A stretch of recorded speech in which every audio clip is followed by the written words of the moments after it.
Hello, viewers. As India is passing through a brutal second wave of COVID 19, the entire healthcare system is overwhelmed. It seems to be the crisis of the century, but in this hour of crisis, the global community has led a helping hand.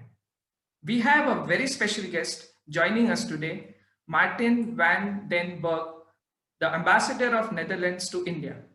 Welcome, Your Excellency, to this very special broadcast. Thank you.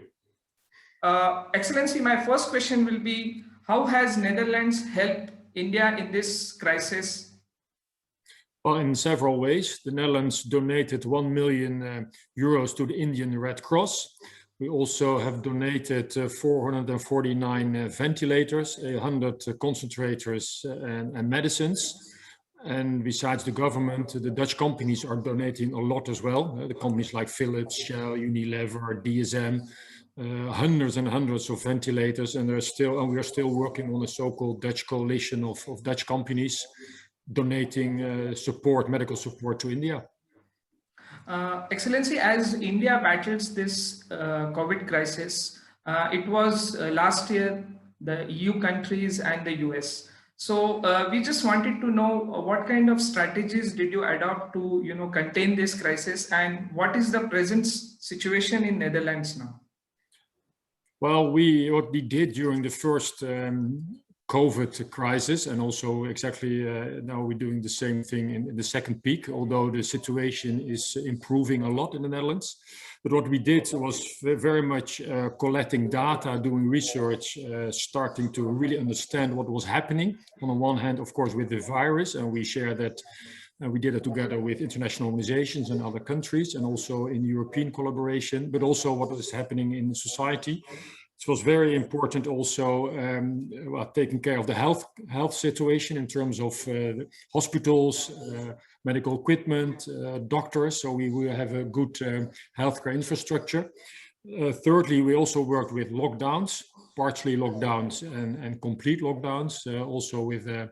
We worked also very much with behavior, communication, how people should behave and act, wearing masks, keeping social distance. So that was very important part of it.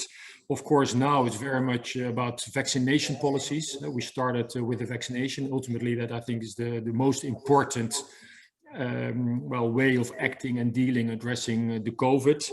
And we do a lot in international collaboration with international organizations like the WHO, and of course, very much working together within the European Union.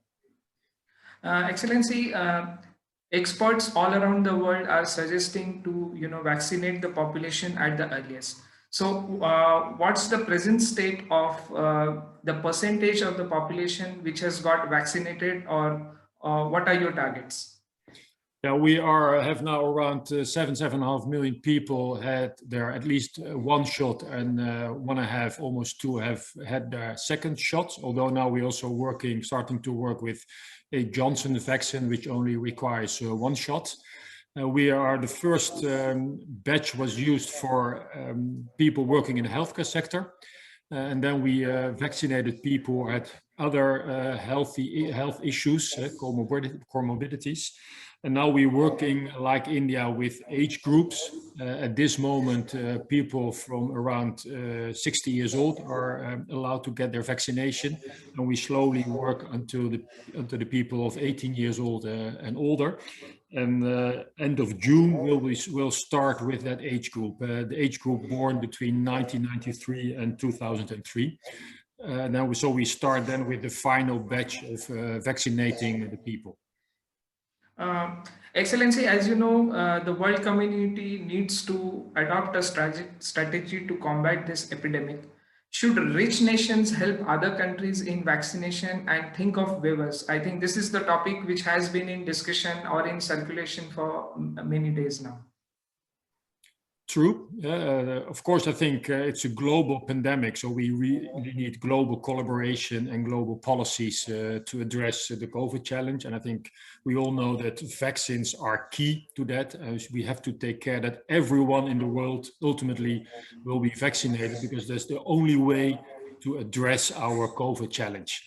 On waiver of patents, I'm not sure whether you solve the short-term problem of shortage of vaccine with an IP waiver, because you have to expand very complex production facilities. You have to organize very complex supply chains, and not every company is able to do that in a very short term. So the first thing we have to do is facilitate expanding production facilities. In the longer run, I think we should very much look to the market of medicines and vaccines. And I think then part of that discussion is, of course, also waiving an IP, waiving patents. Is that really helping us in accelerating vaccinations, accelerating innovations, accelerating production?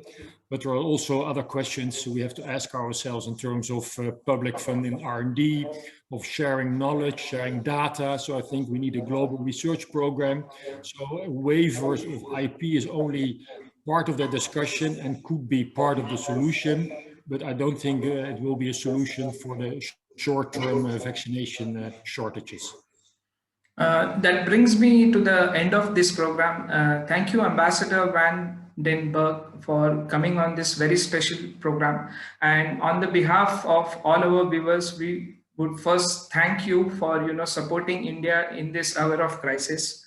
Secondly, you also explained us the strategies of how to handle this pandemic. You did it in Netherlands. Thank you very much for joining on this very special program. I, Ameya Sathaye for sarkaritel.com and diplomacyindia.com, signing off from New Delhi. Thank you very much. Thank you very much for having me. Thank